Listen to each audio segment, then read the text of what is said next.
Good morning all of you. I am मैथराडर। मेरे प्यारे दोस्त, जो भी 10th के बच्चे या 12th के बच्चे 2025 में बोर्ड एग्जाम देने वाले हैं, बिहार बोर्ड एग्जाम, ठीक ना, उसके लिए आज हम आपके लिए बेस्ट कोर्स लेकर आ गए हैं हिंदी ग्रामर का। ठीक ना, या तो 10th के बच्चे हो या तो 12th के बच्चे, बोर्ड एग्जाम में तो आग लगा कर रख देगा जी। ठीक ना, देखिए इस बुक का नाम है बोर्ड परीक्षा में हूबहू लड़ाने वाला किताब नंबर 1 सीनियर हिंदी व्याकरण बुक। अगर इस बुक से बोर्ड एग्जाम में 50 में 50% क्वेश्चन ग्रामर का नहीं लड़ा तो फिर आप जो कहना है ना वो कहिएगा। ओके, देखिए छोटू, ये जो है ना आपको 6 और 12 दोनों की बच्चे के लिए ना बहुत इंपॉर्टेंट साबित होने वाला, वो भी दम आसान भाषा में लिखा गया। ओके, इसलिए बुक अगर लेना है तो आप कमेंट सेक्शन में रिप्लाई डालिए और बुक भी खरीद सकते हैं, या तो आपको जो है ना पूरी सिलेबस आपको पेड मिलेगा लिमिट टाइम के अंदर। ओके, तो टाइम ना गवाते हुए हम आपको वीडियो को लेकर चलते हैं। देखिएगा छोटू, आपका फर्स्ट टॉपिक पढ़ना होता है ग्रामर के अंदर व्याकरण। व्याकरण में हम लोग पढ़ते हैं व्याकरण की परिभाषा, उनके भेद, उसमें आता है आपको वर्ण विचार। वर्ण विचार को जो है ना आपको ऑब्जेक्टिव प्रश्न मिलेगा, जैसे ही टॉपिक एंड होगी ना आपको जो है ना उसका ऑब्जेक्टिव क्वेश्चन प्रैक्टिस किया जाएगा, और जो क्वेश्चन हम आपको ऑब्जेक्टिव प्रैक्टिस करवा देंगे वही क्वेश्चन बोर्ड एग्जाम में वो बहु लड़ेगा। ओके, उसी प्रकार से जो है ना ये टॉपिक का कंटेंट है, ठीक, जो कि आपको बुक में मिल जाएगा। हम आपको लेके चलते हैं डायरेक्ट टॉपिक पे। आपका टॉपिक रहेगा छोटू आज हिंदी व्याकरण। टॉपिक आपका रहेगा छोटू हिंदी व्याकरण, चैप्टर नंबर 1 हिंदी व्याकरण। यहां से आपको टॉपिक स्टार्ट होती है। आप लोग जो है ना बहुत टीचर से 7, 8, 9 तक आप पढ़े होंगे हिंदी व्याकरण, पढ़े हैं ना, तो बताइए कि व्याकरण किसको कहते हैं। आप भी नहीं जानते हैं डिफाइन कि व्याकरण किसको कहते हैं। ओके, अच्छा बताइए, अगर व्याकरण पढ़े हैं तो फिर व्याकरण की उत्पत्ति कैसे हुई, हमको व्याकरण पढ़ने के लिए कहां से मिला, कैसे मिला, क्या जानते हैं? जानते हैं कोई भी इंसान जब पढ़ाई करता है ना तो पढ़ने के जरिए ही सब कुछ सीख लेता है। कभी कभी आप घर में सुने होंगे मम्मी से, पापा से, कोई काम गलती कर देते होंगे ना तो वो डायरेक्ट बोलते होंगे, कहाँ पढ़े जाता है ये लड़का, क्या पढ़ता है, कुछ पता नहीं चलता, बोलता है ना जी। वही बात होती है, देखिएगा वही बात होती है कि हमको ये टॉपिक कहां से पढ़ने के लिए मिला। रिसर्च में रहिए, थोड़ा सा उस पर गौर कीजिए, ठीक ना। आज हम पूरी बात आपको निचोड़ कर बताने वाले हैं। छोटू, व्याकरण से पहले हम आपको लेकर चलते हैं भाषा की ओर, ठीक ना, कि भाषा किसे कहेंगे। उसके बाद हम आपको व्याकरण की पूरी चर्चा डाल देंगे, पूरा चर्चा कि कैसे ये मिला हमको, ठीक ना। पहले हम भाषा की ओर चलते हैं। बताइएगा व्याकरण की जो उत्पत्ति हुई थी ना, व्याकरण की जो उत्पत्ति हुई थी जब पुराने जमाने में लोग बहुत गलत गलत वर्ड का यूज कर रहे थे, बहुत गलत गलत वर्ड का यूज कर रहे थे, उसको सुधारने के लिए व्याकरण टॉपिक आया था। और इसीलिए आप व्याकरण का परिभाषा पढ़ते हैं कि जिससे शुद्ध शुद्ध पढ़ना लिखना बोलना आ जाए उसे व्याकरण कहते हैं। डायरेक्ट आप 7, 8, 9 यही डिफाइन को पढ़े हैं, ठीक ना। लेकिन आपको पूरी बात आज हम निचोड़ने वाले हैं। देखिए छोटू, बात आती है यहाँ पे भाषा का, कि भाषा किसको कहते हैं। कहता है कि इंसान के अंदर कुछ भी बात चलते रहता है, इंसान के अंदर कुछ भी बात चलते रहता है, यानी दिल की बात होती है, उसके अंदर की बात, हृदय की बात। यानी कहा जाए लैंग्वेज के रूप में तो अपने दिल की बात को किसी दूसरे के पास शेयर करना, अपने दिल की बात को किसी दूसरे के पास शेयर करना ही क्या कहलाती है, भाषा कहलाता है। ओके, नहीं समझ में आया ना? अरे बाबू, भाषा एक प्रकार का माध्यम है जिसके सहारे हम अपने दिल की बात को एक दूसरे के पास शेयर करते हैं, उसी को क्या कहते हैं, भाषा कहते हैं। देखिए आपको सटीक डिफाइन है, हम अपने भावों या विचारों को जिस माध्यम से दूसरे को बताते हैं उसे भाषा कहा जाता है। हम अपनी दिल की बात को जिस माध्यम से दूसरे को बताते हैं उसे क्या कहते हैं, भाषा कहा जाता है। अब बताइए छोटू, हम अपनी दिल की बात को कैसे कैसे किसी दूसरे को पास भेजते हैं, कैसे बताते हैं? मात्र 2 तरह से, या तो बोलकर या तो लिखकर। लेकिन पुराने जमाने में लोग क्या क्या करते थे, संकेत भी करते थे। लेकिन छोटू अब जो है ना न्यू पैटर्न के आधार पर उसको जो है भाषा की श्रेणी में नहीं रखा गया। आप पहले वाला बुक पढ़ते होंगे तो उसमें लिखता होगा कि भाषा के 3 भागों में बांटा गया है, लिखित भाषा, ठीक ना, लिखित भाषा, और नंबर 2 लिखता होगा आपको, नंबर 1 लिखित भाषा, और नंबर 2 देखिए क्या लिखता है जी, मौखिक भाषा, और नंबर 3 आपको लिखता है छोटू सांकेतिक भाषा, सांकेतिक भाषा।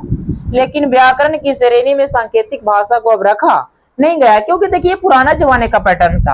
अब हम डायरेक्ट बोलेंगे कि भाषा को 2 भागों में बांटा गया, नंबर 1 मौखिक भाषा और नंबर 2 लिखित भाषा। ओके, और अगर आप भाषा को अच्छे तरह से डिफाइन किए हैं तो मौखिक भाषा भी डिफाइन हो जाएगी और लिखित भाषा भी। ओके, फिर से रिवाइज कीजिएगा, भाषा किसे कहते हैं? कहता है कि हम अपने दिल की बात को जिस माध्यम से किसी दूसरे के पास शेयर करते हैं उसी को क्या कहते हैं? भाषा। भाषा को 2 भागों में बांटा गया है, नंबर 1 मौखिक भाषा, नंबर 2 लिखित भाषा। ओके, कहा जाता है मेरे दोस्त, कभी टूटते हैं तो कभी बिखरते हैं, लेकिन विपत्तियों से ही इंसान निखरते हैं। बात समझ में आ रही है? कभी टूटते हैं तो कभी बिखरते हैं, लेकिन विपत्तियों से ही इंसान निखरते हैं। जिस इंसान के पास विपत्ति आ रहा है ना, वो दुख हो रहा है ना, समझ लीजिए कि उसको मोटिवेशन मिल रहा है, आगे सफलता मिलने वाली है। उस विपत्तियों की तू सामना कर, आगे आपको जो है ना सफलता मिलेगी। चलिए, आपका नंबर 5 था मौखिक भाषा किसे कहेंगे? तो कहा जाता है छोटू कि मुख से उच्चारित होने वाली सार्थक ध्वनि को मौखिक भाषा कहा जाता है। मुख से उच्चारित होने वाली यानी मुंह से निकलने वाले वो लैंग्वेज कैसा होनी चाहिए? सार्थक। जानते हैं सार्थक का मतलब क्या होता है? सार्थक का मतलब क्या होता है जी? सार्थक का मतलब क्या होता है? देखिएगा,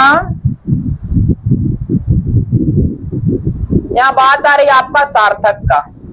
तो सार्थक का मतलब होता है छोटो, सार्थक 2 शब्दों से मिलकर बना, स प्लस अर्थक।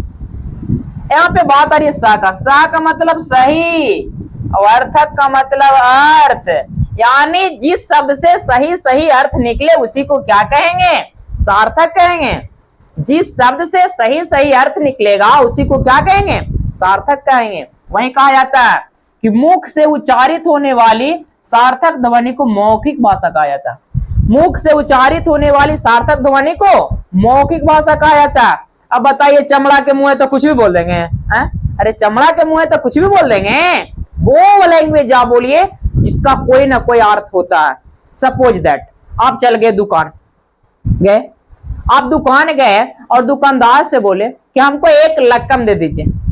क्या दे दीजिए? हमको 1 लक्कम दे दीजिए। अब बताइए तो छोटू, लक्कम का कोई सार्थक अर्थ होता है? अरे लक्कम का कोई अर्थ है? दुकानदार लक्कम का मतलब समझ पाएगा? जब वो समझ ही नहीं पाएगा तो आपको कुछ मिलेगा? वो जो लक्कम के चक्कर में आपको थप्पड़ मिलेगा, और समझ में आ रही है? लक्कम के चक्कर में थप्पड़ मिलेगा, उसको गुस्सा आ जाएगा कि लक्कम क्या होता है। ये सार्थक अर्थ नहीं है। हमको लक्कम नहीं, हमको बोलना चाहिए कि कलम दीजिए। क्या दीजिए? कलम दीजिए। और हम लोग उलट के बोल दे क्या? लक्कम। चमड़ा के मुंह कुछ भी बोल देंगे तो सार्थक अर्थ नहीं ना निकलेगा। इसलिए कहा जाता है कि मुख से उच्चारित होने वाली सार्थक ध्वनि को ही मौखिक भाषा कहा जाता है। जिसका एक अर्थ निकलेगा उसी को हम क्या कहेंगे? मौखिक भाषा। ओके, चलिए एग्जाम्पल के लिए आप कह सकते हैं छोटू, दुकानदार के पास आप जाइएगा और बोलिएगा मुझे एक क्या चाहिए? कलम चाहिए। मुझे क्या चाहिए? कलम चाहिए। हाँ, दुकानदार देगा क्योंकि सार्थक अर्थ है। इस कलम का मतलब एक वस्तु होता है, वो देगा आपको। चलिए नंबर 2 जाती है आपका,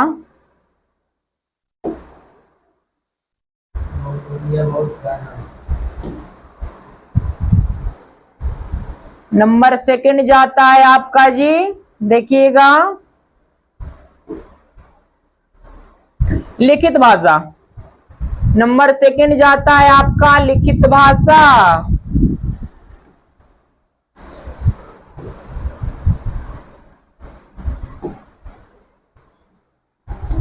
चलिए देखिए लिखित भाषा किसे कहेंगे।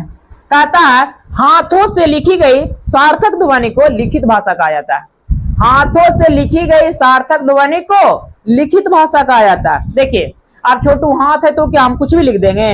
हम वही चीज लिख सकते हैं जिसका एक अर्थ होता है, जिसको हम कुछ लिख के अगर दे तो वो समझ सके और हमको वो दे सके, ठीक है ना। तो हाथों से लिखी गई सार्थक ध्वनि को लिखित भाषा कहा जाता है।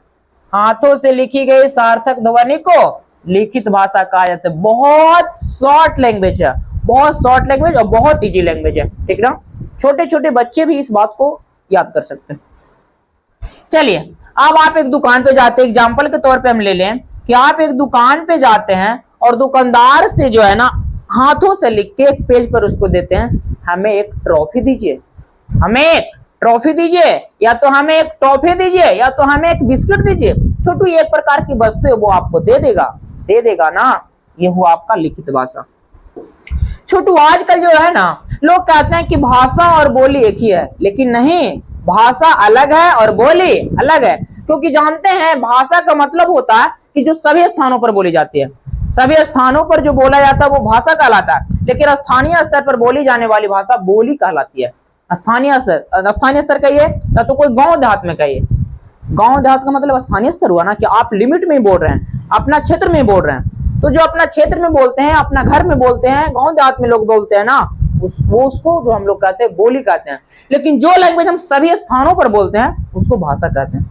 देखिएगा कहता घरेलू या किसी विशेष क्षेत्र की भाषा को बोली कहा जाता है। घर में बोली जाने वाली भाषा या तो किसी विशेष क्षेत्र में यानी लिमिट भर में बोली जाने वाली भाषा बोली कहलाता है। जबकि कहता है कि भाषा और बोली में क्या अंतर है, तो बताइए भाषा और बोली में क्या अंतर है। तो कहता है सभी स्थानों पर बोली जाने वाली भाषा भाषा कहलाती है, अर्थात साहित्य की भाषा भाषा कहलाती है, और घरेलू या किसी विशेष क्षेत्र की भाषा बोली कहलाती है। सभी स्थानों पर बोली जाने वाली भाषा कहलाती है और स्थानीय स्तर पर बोली जाने वाली भाषा बोली कहलाती है। यानी जो सभी स्थान पर बोल सकते हैं भाषा, स्थानीय स्तर पर बोल सकते हैं बोली। ओके एक एग्जाम्पल के मदद से हम आपको समझाना चाहते हैं मेरे दोस्त कि किसको कहते हैं भाषा और किसको कहते हैं बोली। ओके जानते हैं, देहात की बात है। एक लड़का है वो कहते हैं अपने पिताजी से, एक लड़का वो कहते हैं अपने पिताजी से, पापा मुझे 2 रुपया दीजिए ना, पापा मुझे 2 रुपया दीजिए ना। बताइए ये तो आप भी बोलेंगे हम भी बोलेंगे, ये साहित्य की भाषा है, सभी स्थानों पर बोला जाएगा कि नहीं। तो ये क्या कहलाएगा, भाषा कहलाएगा। ये साहित्य की भाषा है, सभी स्थानों पर बोली जाती है, इसलिए भाषा की श्रेणी में आएगा।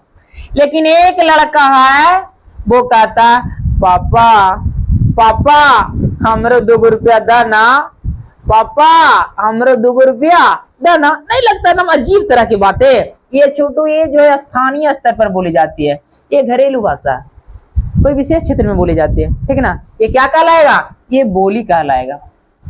ये क्या कहलाएगा जी, बोली कहलाएगा।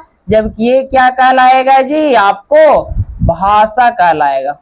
बात समझ में आई, भाषा और बोली में अंतर समझ में आया जी। एक नोट पॉइंट होता है छोटू कि विद्यापति की प्रसिद्ध पदावली मैथिली भाषा में ही लिखा गया। विद्यापति की प्रसिद्ध पदावली मैथिली भाषा में लिखा गया। कौन सा भाषा में, मैथिली भाषा में। बहुत इंपॉर्टेंट है इसलिए इसको नोट पॉइंट लिखा गया, याद रहे। विद्यापति की प्रसिद्ध पदावली जो भी पद उन्होंने लिखे थे वो मैथिली भाषा में लिखे थे। अब हम आपको चलते हैं व्याकरण की ओर लेके कि व्याकरण आप किसको कहिएगा। देखिएगा मेरे दोस्त व्याकरण किसको कहते हैं। देखिए व्याकरण 2 शब्दों से मिलकर बना है, बीजोड़ आकरण। व्याकरण 2 शब्दों से मिलकर बना है, बीजोड़ आकरण। बी का मतलब विशेष, आकरण का मतलब कहिए अध्ययन करना, यानी विशेष अध्ययन करना है, किसी चीज के बारे में विशेष अध्ययन करना, यहाँ व्याकरण के अंतर्गत आएगा, ठीक ना। उसको सहज तरीके से बहुत डीपली अध्ययन करना व्याकरण कहला जाएगा। ओके, देखिए हम इसका परिभाषा क्यों जानते हैं कि व्याकरण कहेंगे किसको। व्याकरण की उत्पत्ति कैसे हुई, हम पहले बता दिए थे कि व्याकरण की उत्पत्ति कैसे हुई, हम आपको बताएंगे, जरूर बताएंगे व्याकरण की उत्पत्ति कैसे हुई। देखिए छोटू, क्या होता है, इंसान जब अपनी माँ के उदर में पल रहे होते हैं, छोटा बच्चा जो है अपनी माँ के पेट में जब पल रहे होते हैं, और जब वो लिमिट टाइम होता है, यानी जितना समय में बच्चा जन्म लेते हैं, तो वो लिमिट समय में जब बच्चा माँ के उदर से बाहर आता है, तो जैसे में बच्चे जन्म लेता है वो क्या करने लगता है, रोने लगता है। क्या करने लगता है जी, रोने लगता है।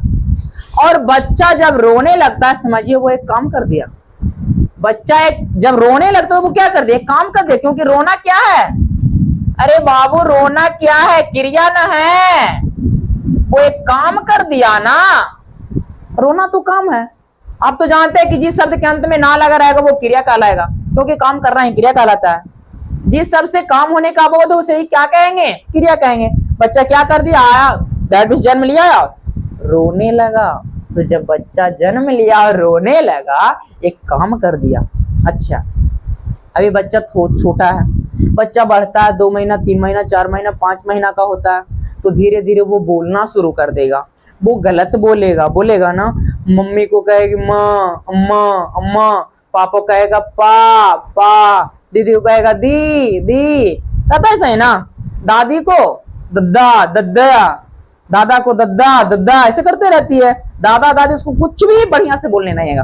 अच्छा, बच्चा है ना, अच्छा वो इसका एज बढ़ेगा, 6 महीना 7 महीना 8 महीना 9 महीना 10 महीना साल भर होगा, वो बच्चा थोड़ा सा बड़ा होगा, वो अच्छे से बोलना चालू करेगा, वो बोलना चालू कर देगा, दौड़ना चालू कर देगा। सब क्या हो रहा है, अरे बोलना चालू कर देगा, दौड़ना चालू कर देगा, सब क्रिया वो कामे कर रहा है ना। अच्छा, बच्चा साल भर का होता है, 2 साल का होता है, 3 साल का होता है, बच्चा फिर क्या करेगा, बच्चा बढ़ते जा रहा है, वो पिएगा, खाएगा, जाएगा, दौड़ेगा, आएगा, सब कुछ है जो क्या है, क्रिया तो ही हो रही है मेरे दोस्त। अच्छा, जब बच्चा 3 साल का होता है तो बच्चे स्कूल जाना चालू कर देते हैं, बच्चा पढ़ना चालू कर देता है। अच्छा, जब बच्चा पढ़ना चालू कर देता है तो वो गलत पढ़ते हैं, गलत बोलते हैं। वही लैंग्वेज को सुधारने के लिए हमको व्याकरण मिला था। जो लोग गलत बोलते हैं, गलत तरीके से काम करते हैं, उसी को सुधारने के लिए हमको क्या मिला, व्याकरण मिला। तब हम लोग व्याकरण को डिफाइन करते हैं। कैसे डिफाइन करते हैं कि जिसको शुद्ध पढ़ना लिखना बोलना आ जाए उसे क्या कहेंगे, व्याकरण कहेंगे। जिसको शुद्ध पढ़ना लिखना बोलना आ जाए उसे क्या कहेंगे, व्याकरण कहते हैं। लेकिन मेरे दोस्त, ये तो हम लोग 7 8 में पढ़ा करते थे ना। आज आप 10th और 12th के बच्चे हैं, थोड़ा सा एक्सपर्ट जानिए कि इसको हम कैसे डिफाइन करें। तो इसको थोड़ा सा जो है ना अच्छी लैंग्वेज में डिफाइन कीजिए। कहता व्याकरण वह शब्द शास्त्र है, व्याकरण वह शब्द शास्त्र है जिसके अध्ययन से हमें किसी शब्दों के बारे में अच्छे से अध्ययन करते हैं, उसी को क्या कहते हैं, व्याकरण कहते हैं। यानी व्याकरण वह शब्द शास्त्र है जिसके अध्ययन से हमें शुद्ध पढ़ना लिखना बोलना अर्थात सभी कामों को जो है ना अच्छे तरीके से करना आता है, व्याकरण कहलाता है। व्याकरण वह शब्द शास्त्र है जिसके अध्ययन से हमें शुद्ध बोलना लिखना पढ़ना खाना सभी कामों को करना आता है, व्याकरण कहलाता है।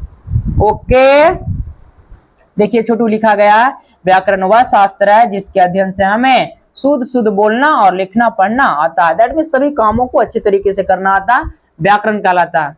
सुविधा के दृष्टि से, दैट मींस अध्ययन के दृष्टि से व्याकरण को 5 भागों में बांटा गया। कितने भागों में, 5 भागों में बांटा गया। कितने भागों में, 5 भागों में। और समझ में आ रही है। इसमें हम आपको छोटू एक स्टोरी देते हैं,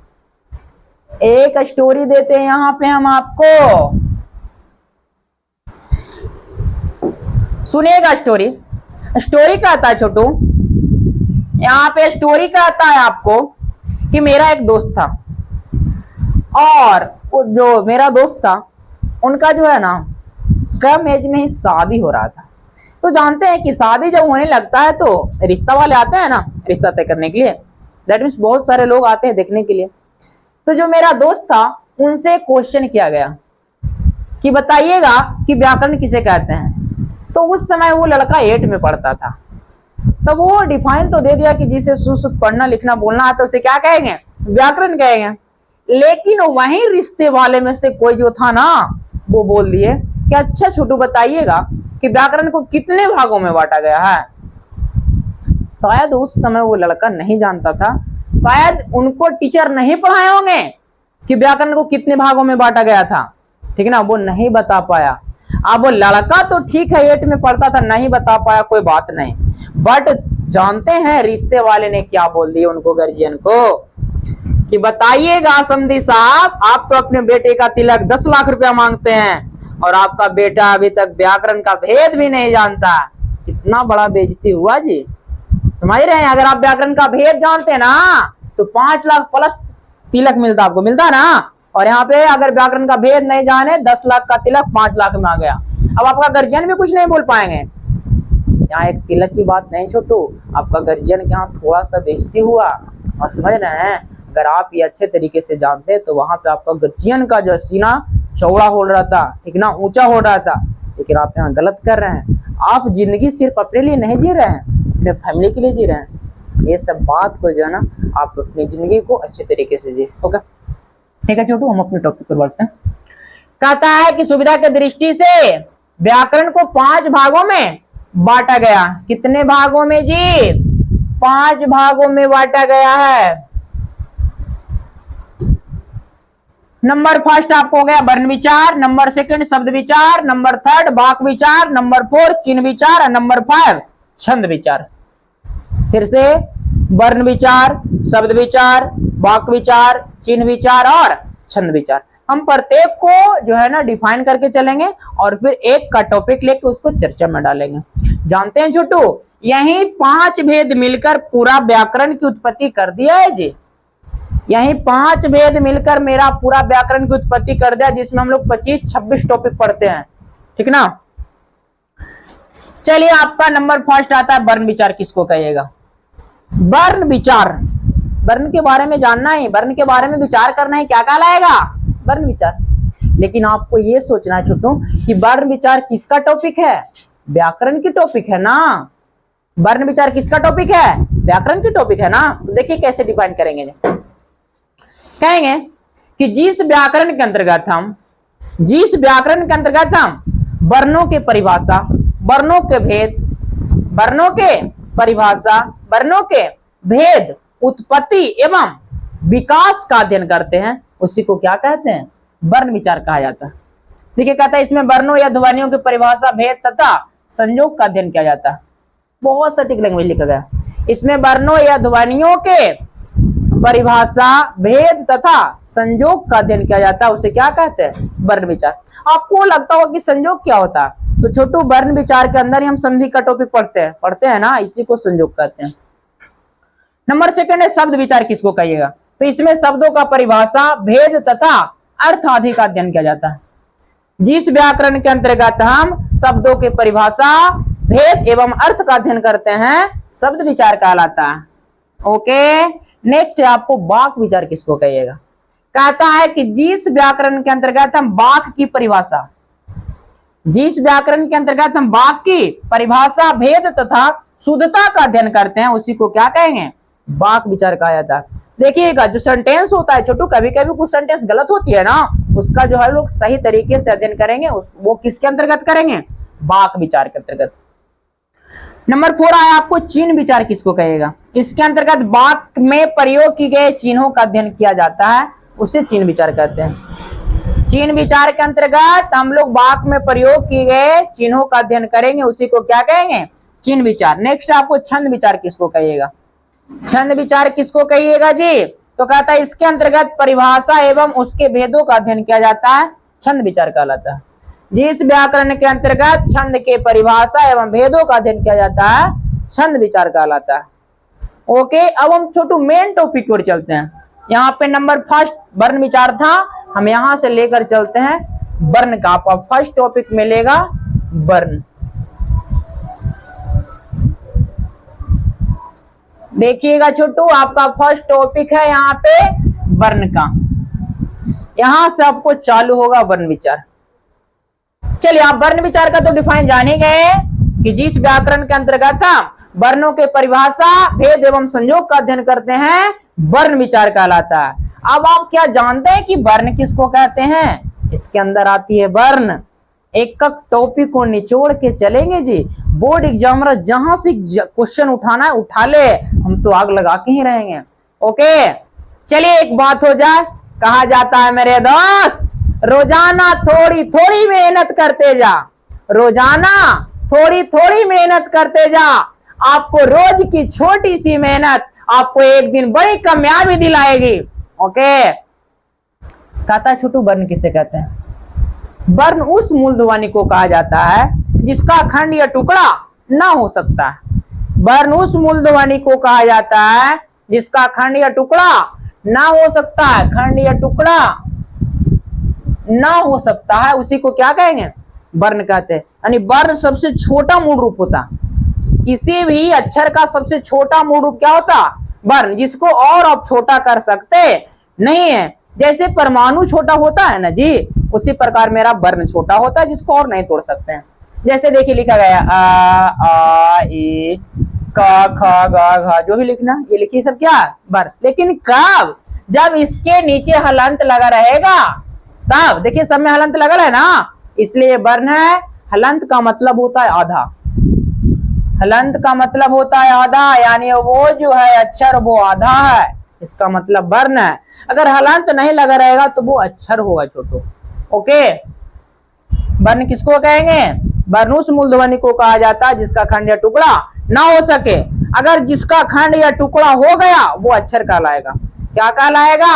अक्षर कहलाएगा। जैसे देखिएगा, हम ले लेते हैं का, खा।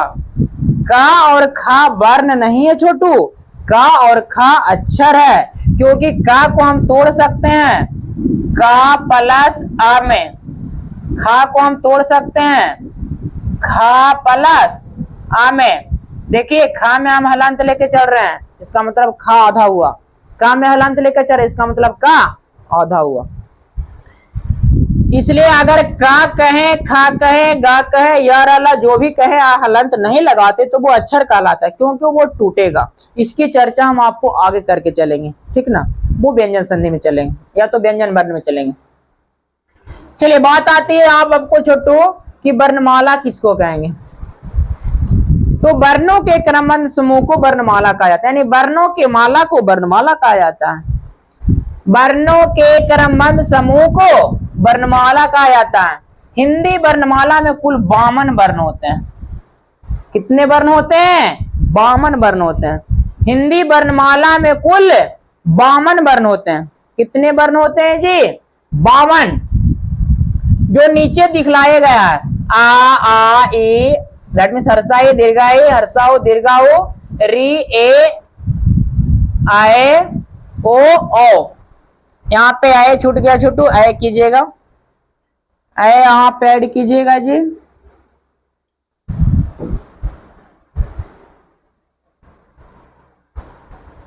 ऐड कीजिएगा। देखिए कहाँ छूटल है,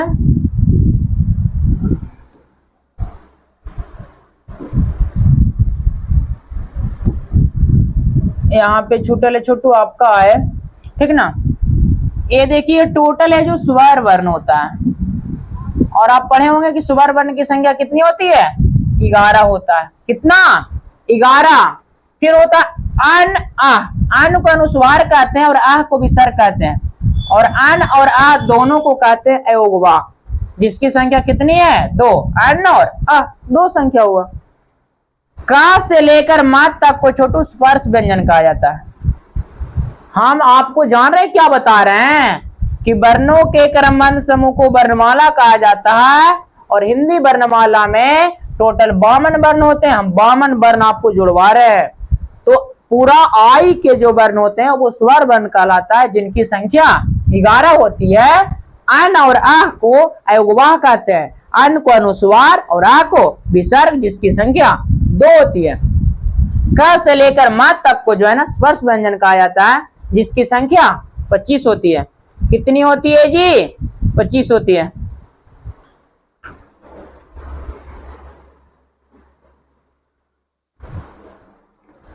चलिए नेक्स्ट है आपको कि या, र, ला और वा को अंतस्थ व्यंजन कहा जाता है जिसकी संख्या 4 होती है।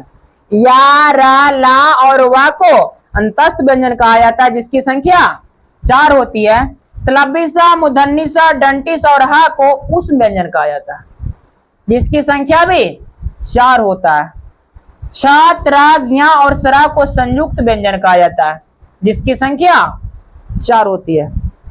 और छोटू हिंदी के 2 अपना व्यंजन है जिसे द्विगुण व्यंजन कहते हैं। हिंदी के 2 अपना व्यंजन है जिसे द्विगुण व्यंजन कहते हैं।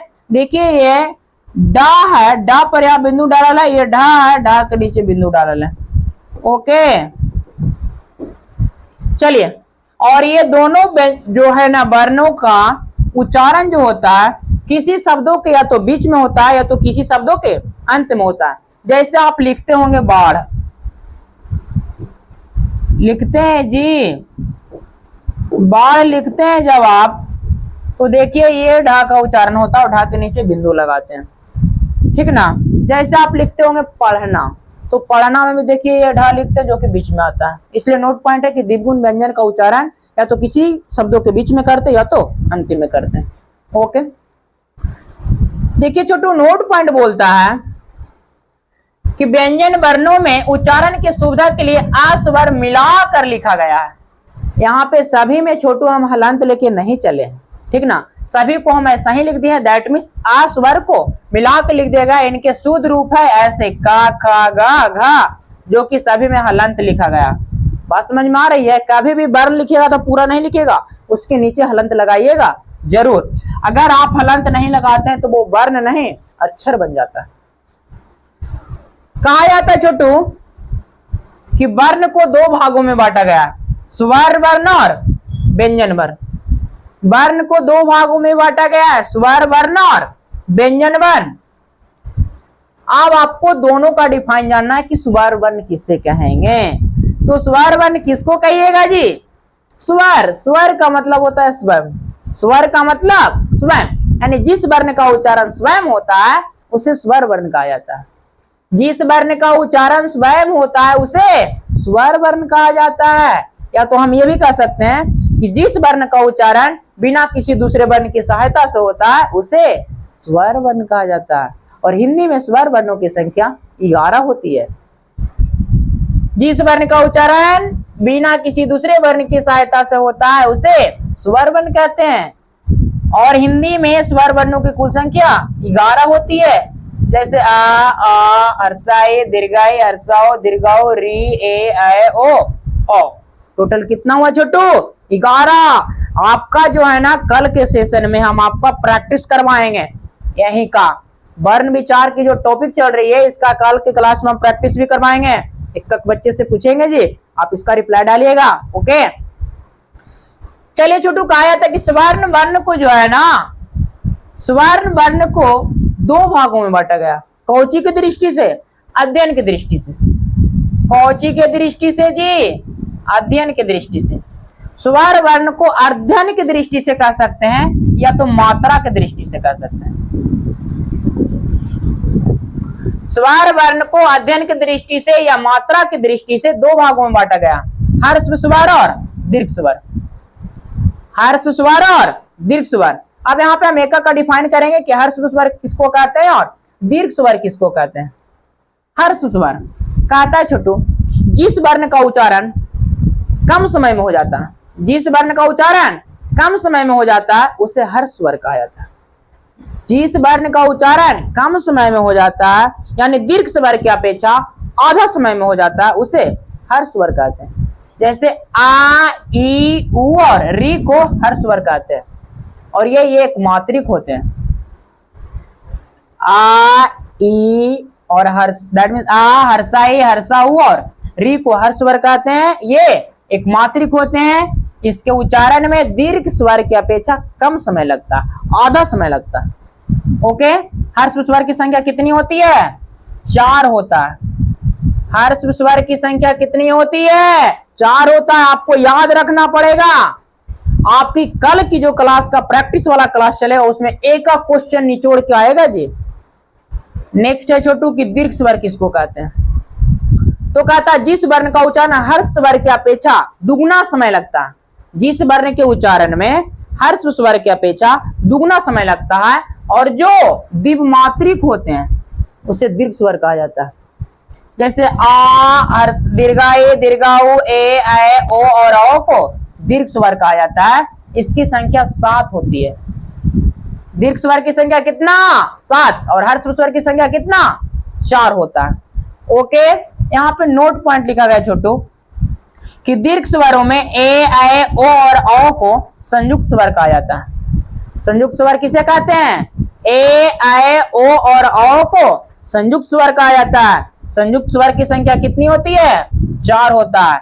ए ओ और औ, ए ओ और औ को संयुक्त स्वर कहा जाता है। इसकी संख्या 4 होती है। अब कहेगा छोटू कि ए ओ और औ का संयुक्त स्वर क्यों कहा जाता है? क्या बोलिएगा?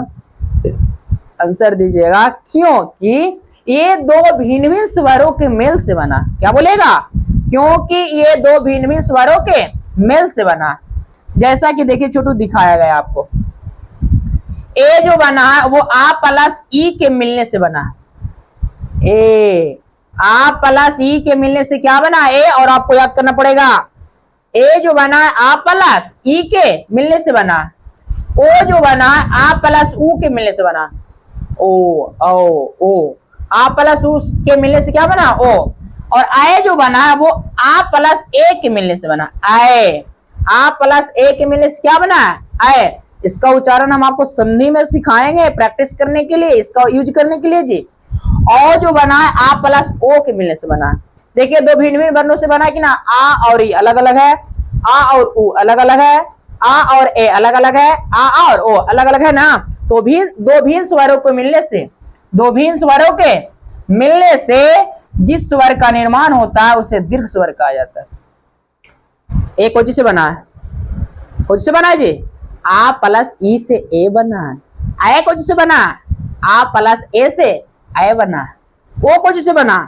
आ प्लस ऊ से ओ बना। ओ कोची से बना? ओ से बना ओ।